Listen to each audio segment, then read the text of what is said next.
I'd like to invite to the podium our next speaker, Ms. Brita Hughes from the University of Queensland, School of Health and Rehabilitation Sciences, Division of Physiotherapy in Royal Brisbane and Women's. She's discussing this afternoon magnetic resonance imaging assessment of regional abdominal muscle function in elite Australian Football League players with and without low back pain. So thank you, Brita.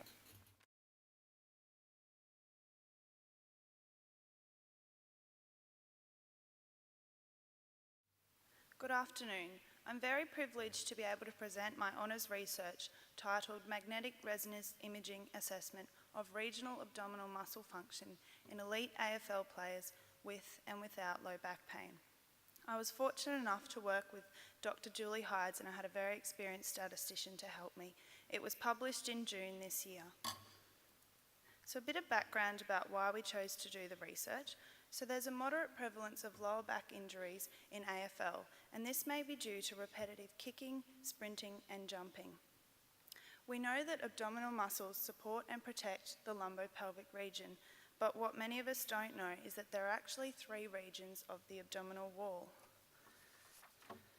So contraction of the transversus abdominis muscle may result in increased stabilisation of the lumbopelvic region by a modulation of intra-abdominal pressure, tension of the fascia and compression of the sacroiliac joints. Researchers found changes in motor control of the transversus abdominis muscle have been found in participants with low back pain.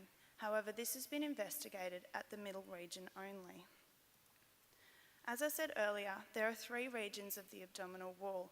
So the upper is superior to the 11th intercostal cartilage, the middle is between the 11th intercostal cartilage and the iliac crest, and the lower is inferior to the iliac crest and the L4-5 disc.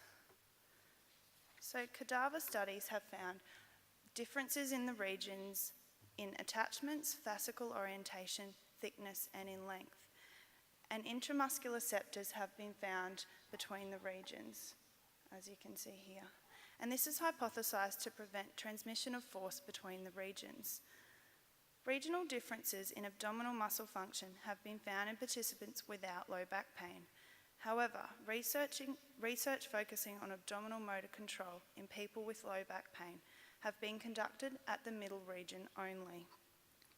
So there are 3 main clinical methods to assess transversus abdominis function, and those are palpation and observation, which is at the lower region, using the pressure biofeedback unit, which is the middle and lower region, and also ultrasound biofeedback, which is mainly the middle region.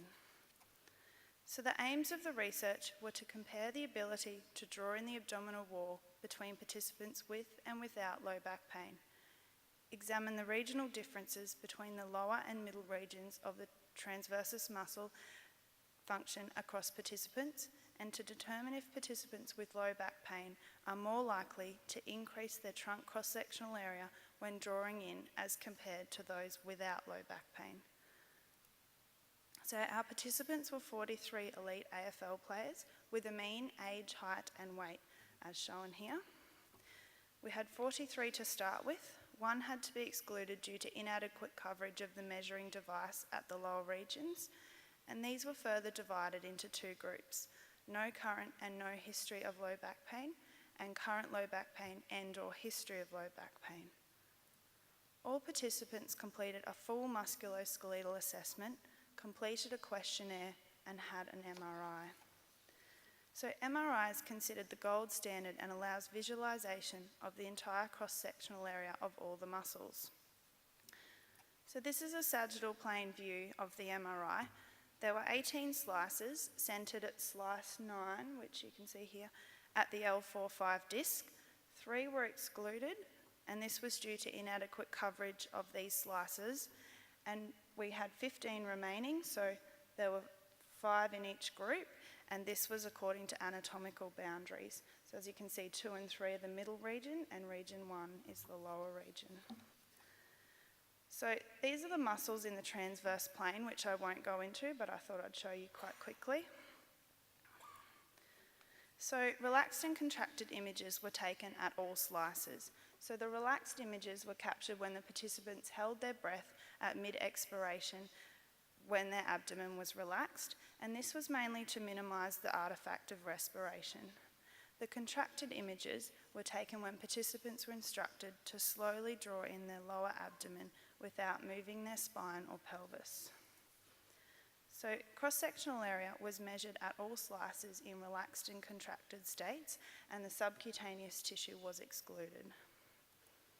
So the results showed that more participants were able to perform the abdominal drawing at region 3, which is the upper section of the middle region. The abdominal drawing was largest in the middle region, and there was a significant difference in the drawing size between the middle region and the lower region. However, there was no difference between the low back pain groups in the ability to draw in the abdomen at the lower region. So as you can see in the graph, participants with low back pain were less able to draw in their abdominal wall than participants with no low back pain. This was significant at the lower region only, however you can see a trend in the middle region as well. So this research provides added support for the presence of functional differences in the anatomical regions of the abdomen. And as I said before, elite footballers with low back pain had a reduced ability to draw in the abdomen at the lower region only, which may imply that the presence of low back pain may have a regional effect on the ability to draw in the abdominal wall, which may have some implications for practice, which I'll go into shortly. The results are in support of other studies which reported altered transversus abdominis function in participants with low back pain. However, previous research has been conducted at only one level, and that was generally the L3-4 disc. And results for a single slice are unlikely to represent the function of the entire muscle. The current study involved an average of 5 slices for each region, so therefore we're not really able to compare the results with previous studies. There's also a relatively high prevalence of lower back pain in the population of elite AFL players, with over 50% having a current and/or history of low back pain. A large number of players were unable to perform the abdominal draw-in at the lower region. This has been previously reported in participants with low back pain and has been explained by increased contraction of the superficial muscles. In our study, this was seen in all players, those without and with back pain. So the inability to perform the abdominal draw-in at the lower region was not a function of low back pain. This research may have some clinical implications. However, further research is needed to be able to generalise these findings to other sporting populations. So during assessment, we might be able to focus on region-specific assessment, so ensuring that you assess the middle and lower regions using a combination of assessment techniques. And during treatment, focusing on region-specific muscle re-education, so instructing the patient to slowly draw in their lower abdomen to preferentially recruit this lower region, and also using palpation. So the authors would like to acknowledge the following people for their contribution to this research, and thank you very much for listening.